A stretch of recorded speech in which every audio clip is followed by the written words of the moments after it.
salaamaaleykum mbokk internet yi du ñu taayal ci di leen ko wax ñu ngi leen di sant di leen gërëm ngir ngeen jëlee seen nopp seen bët jox ko Rawane Info amuñu seen fay yàlla moo am seen fay yàlla ñu leen yàlla fayal tey nag dañ del si waat ci beneen émission am gan gu mag nag comme ni ñu koy waxee bés bu nekk rek duñ leen ko présenté nag dañ koy bàyyi rek mu wax nu mu tudd ak fan la dëkk ak moom mooy kan. salaamaaleykum wa rahmatullah maa ngi leen di nuyu di leen remercier si ñëw bi ngeen fi ñëw di leen remercier si opportunité bi ngeen ñu jox tey pour ñu exprimer wu man maa ngi tudd Ablaye Fall maa ngi dëkk Fass xanaa Fass la ma ñëpp xamee nekk fi un acteur si wàllu politique ak ci wàllu développement. ñëpp dañu xamoon Ablaye Fall ci nawetaan muy ASC bi nekkoon ci gox bi Ablaye am ci yëngu-yëngu ñu jëkk mu jàgg rek gis Ablaye yor beneen casquette di politique am ambition nag bu sori Ablaye kii boobu lan moo ko waral jëkk mu jàgg rek def rotation boobu. waaw nawetaan yi jaar-jaar la mais yaakaar naa ne casquette bi ñu njëkk am sax mooy casquette politique bi moom la njëkk am que nawetaan bi parce que bu ñu xoolee si jeunesse démocratique bi fii au niveau de la commune yàgg nañ si yëngu si nawetaan yi comme ni ñu ko waxee rek yëfi ndaw yëfi xale li nga xamante ne lépp li nga xamante ne ndaw yi dugal nañ si seen loxo fii si commune bi je pense que ne loolu yàgg nañ ko def mais dugg si politique bi it pour jéem a xool naka la ñuy def pour changer suñu xar kanamu commune je pense que ne loolu li ñu gën a yitteel mooy loolu daal loolu mooy suñu motivation première quoi. Ablaye candidat yi bëri nañ lool ñu gis nga bàyyi ñëpp nag jàpp kenn muy Cheikh Omar Sy ñu bëggoon nag tey nga wax ñu sa diggante ak Cheikh Omar naka la demee ba nga bàyyi ñëpp jàpp ko moom. waaw loolu moom wax si dafay yomb parce que Cheikh Omar bu njëkk sama xarit la. bi si topp sama sëriñ la Cheikh Omar ñun ñoo dëkk ma xam ko it ci wàllu bu bari si wàllu social si wàllu gis-gis bu mu am ci commune bi ci wàllu développement bi nga xamante ne moom la yàgg di liggéey pendant plus de 30 ans mu nekk avec les organismes internationaux comme tel que waa USAID ñu demee noonu ñu gis ko li nga xamante ne moom la doon def ci wàllu boobu tax bi nga xamante ne ñu ngi taxawal conseil de quartier bi fii si Fass bu ñu waxante dëgg conseil de quartier mosul am Fass pour la première fois si histoire politique bu Fass mu am conseil de quartier on a toujours pensé à Cheikh Omar parce que comme li ma la wax léegi ci wàllu bi nga xamante ne développement xam na ko ñun ñëpp ñu ne noonu nañ dem seet Cheikh Omar biñ ñëwee seet si ko waxtaan ak moom au début dafa bañ mais ñu mel ni ñoom Mamadou Samb ñu petit ñëw toog waxtaan ak moom ba fexe ba convaincre ko yóbbu ko mu bokk si ñi nga xamante ne ñoom ñoo doon présenté wu comme présidence mais ba tey bi mu ñëwee sax présenté wul ne damaa bëgg mais ñi nga xamante ne ñoo fa nekkoon ñëpp kenn ku si nekk def présentation moom it mu présenté CV am ñooy bëggoon ñëpp dañ ko ne déet ñun doo fi nekk ñuy jiite loolu mooy aspect bi nga xamante ne moo ñu njëkk a boole si ak Cheikh Omar ci wàllu bi nga xamante ne mooy liggéey si commune bi si topp nag ñu gis lu bari loo xamante ne da ko doon def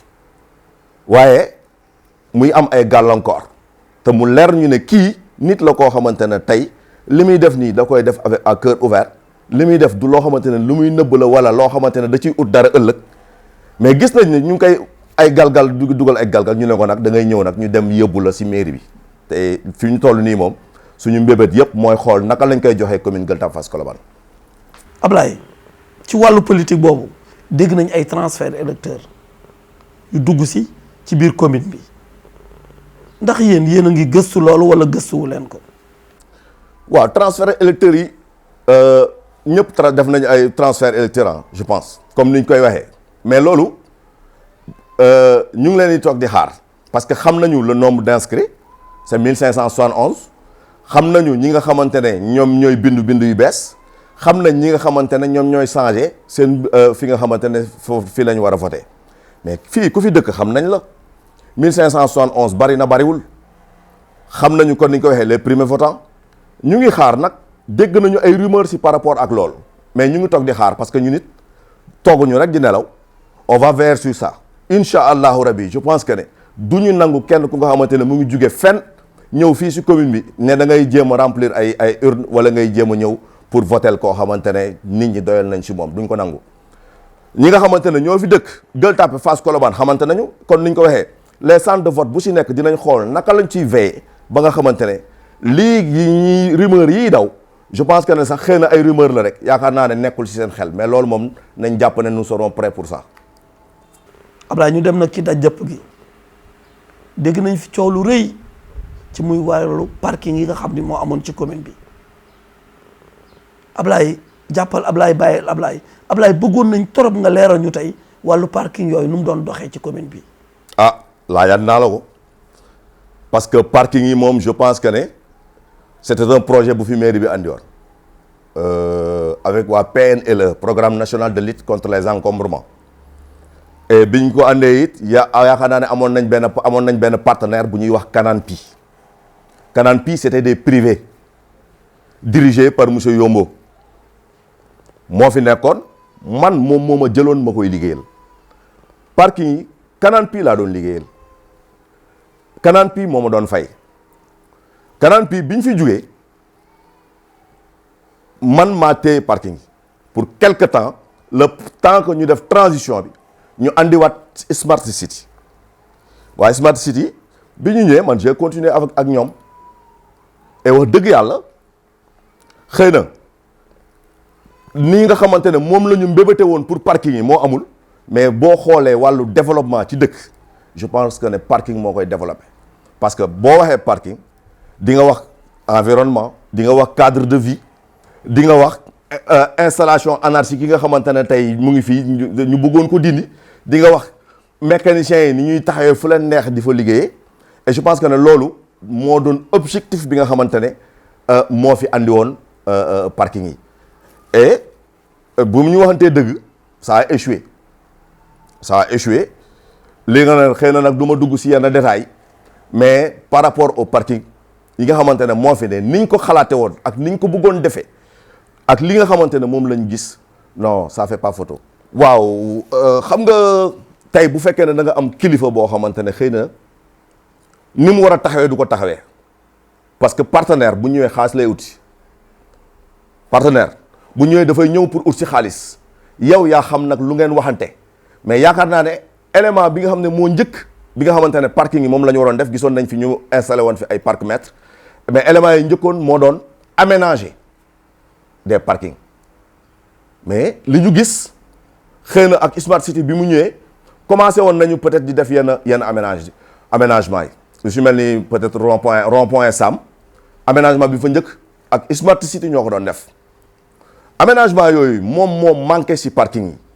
installation anarchique ba pare nag li nga xamante ne moo ma gënoon gàllankoor mat mooy le côté politique parce que en général en Afrique l'ambition est un délit bi nga xamante ne njëkk nañu déclarer la date des élections avant 2019 parce que les élections devaient avoir lieu en 2019 période boobu man si lañ ma woo ne ma ndax da ngay ànd ak man ma ne leen non du ma ànd ak yéen maa ngi na am na loo xamante ne ñu ngi koy teg et je pense que ne si loolu lañu nekk mais depuis boobu ba léegi may ñu jàmm parking yi bëri na parking yoo xamante ne man maa doon responsable parking yi mais gis naa ne parking yu bëri du man maa ko installé fii si commune bi et loolu moom vraiment je tiens à le dire quoi. Ablaye. bàyyeeguma foofu de Ablaye dégg nañ sax parking yooyu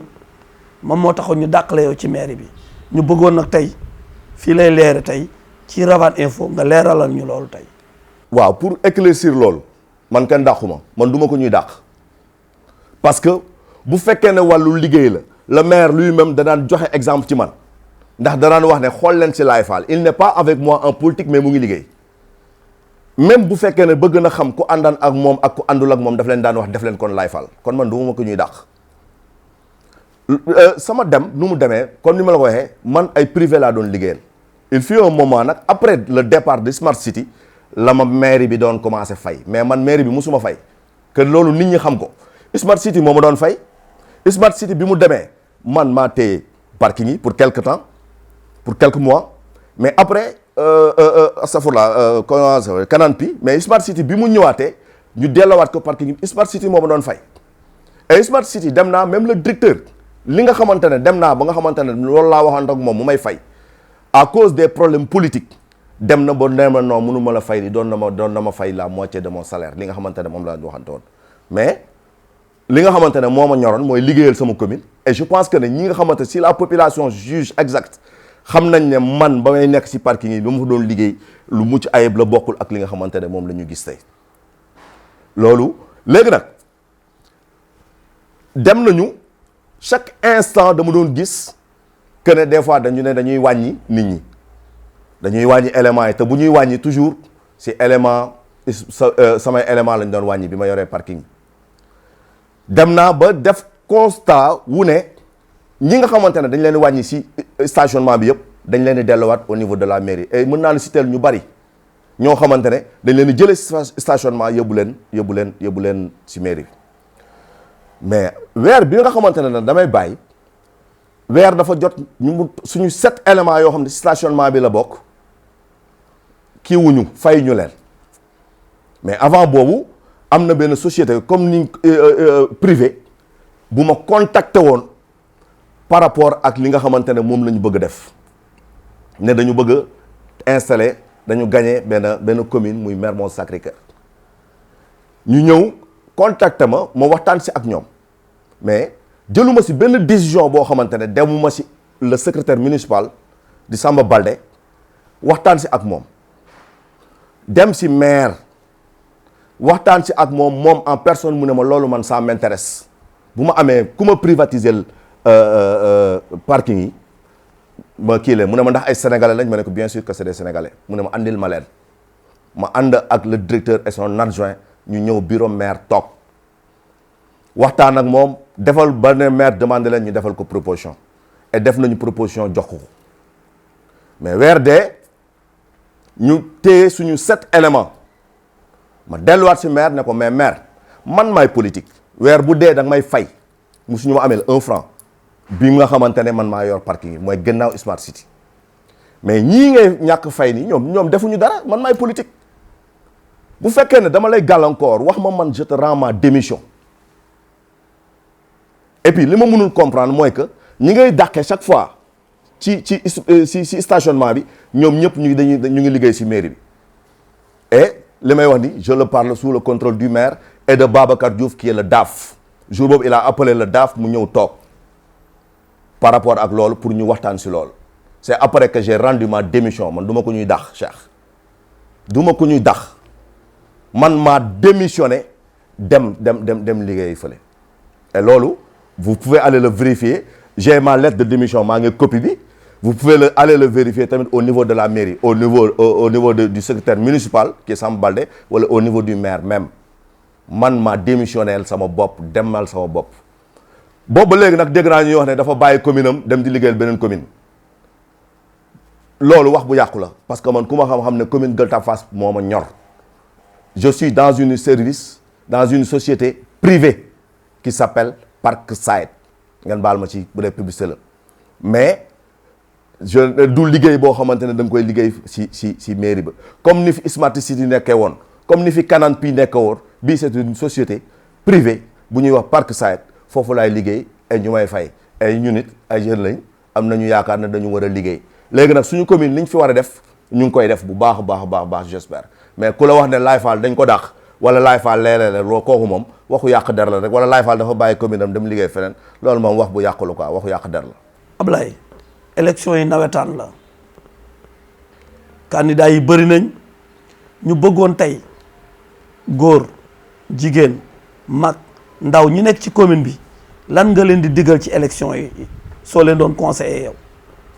waaw balaa maa répondre sa question bi ma am tuuti rek lu ma la wax si élection yi yaa ko wax léegi élection yi nawetaan la nawetaan affaire goxaat la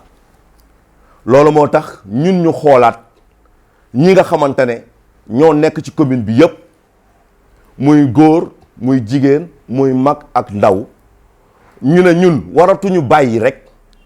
kon niñ ko daan fale les partis politiques traditionnels comme ni ñu koy waxee ñëw fii dans la commune wala ñu dem feneen ñoom li leen intéressé c'est les élections législatives wala les élections présidentielles en général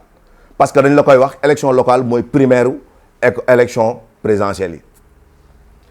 kon ñu gis ne ba ñu dalee fal ay partis politiques ba tey dañu gis ne ñii nii développement gox bi intéressé wu leen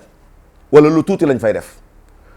en général it bu ñu ñëwee dañuy gérer rek le budget bi nga xamante ne moo fa nekk te loolu mënul doxal li nga xamante ne ñun loolu lañ soxla moo tax ñu ne nag comme ni nga ko waxee noonu dañuy nawetaan ñu seeti bépp personne ressource bu nekk ci commune bi bokkal fu la neex bokkal PDS bokkal APR bokkal Rewmi bokkal fu la neex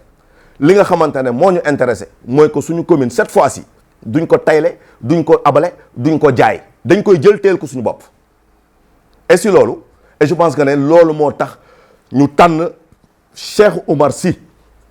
ki nga xamante ne c'est un leader incontournable et incontesté dans le développement de cette commune et pour le développement de cette commune ñu tànn ko jiital ko ba pare nag ñu am chance boo xamante ne xëy na mosuñu ko am mooy ren ñun ñooy tànnal suñu bopp kon nañ ko nawetaan li may lancer jeunes yi li may lancer femmes yi li may lancer population bi mooy ñu xamante ne seen doomu gox nekk fii si koñ bi si commune bi fii dëkk Fass waajuram ñëpp xam ko muy Cheikh Mouhamadoul Moustapha gaa critère la nag ci critères yi la bokk pour que ñu tànn ko parce que pour question d'éthique et de morale mais njàngam ak xam-xamam ak wàllam ci wàllu développement moo tax ñu seeti ko ne ko kaay jiite ñu te bokkul ci candidat yi nga xamante ne dafa ne kaay ma jiite kaay leen jàppale ma déedéet la population ñoo toog waxtaan ñëw ne ko dañuy ànd ak yow dañu bëgg nga ñëw ñu dem jëli mairie tey ku si mel ni Gora Faye ñëpp xam ko mu demoon élection ñuy profiter di ko remercier mu demoon élection ñu xam ko ci Fass xam ko ci yar ak teggit xam ko ci bëgg Fass tey mu ñëw ne Cheikh Omar damay ñëw topp sa ginnaaw ànd ak yow liggéey ku mel ni Moustapha Diop doonoon na candidat ñëpp xam ko fii ci Gueule Tapée mu ñëw ne tey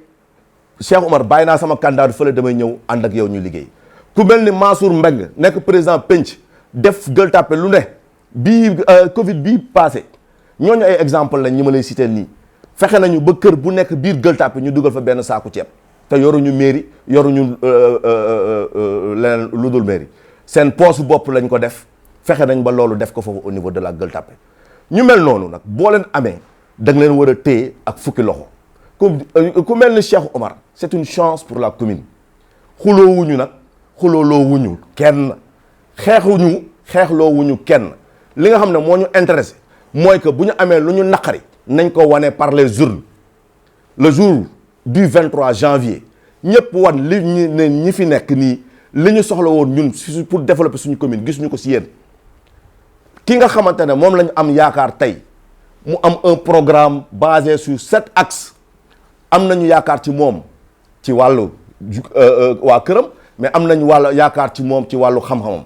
kooku tey mu leer ñu ne kii du ku ñuy nax loolu appel boobu la ñuy lancé ñëpp pour que ñu ñëw le 23 janvier ñu voter la liste de la coalition bokk gis-gis nga xamante ne Cheikh Omar coalition boobu lay demee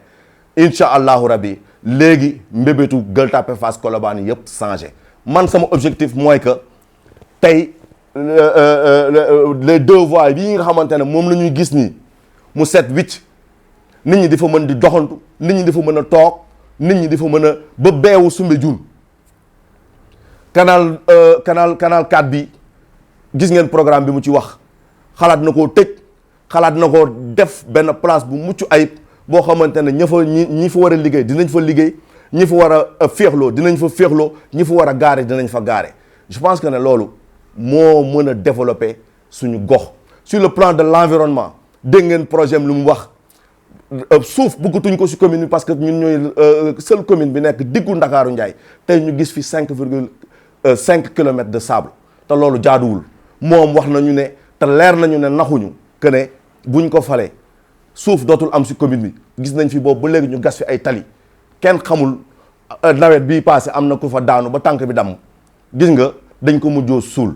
li ñu bëgg daal mooy bëggatuñu ko ñu nax te am nañu yaakaar ci Cheikh Omar Sy loolu daal sëñ Cheikh moom laay wax si li nga xamante ne moom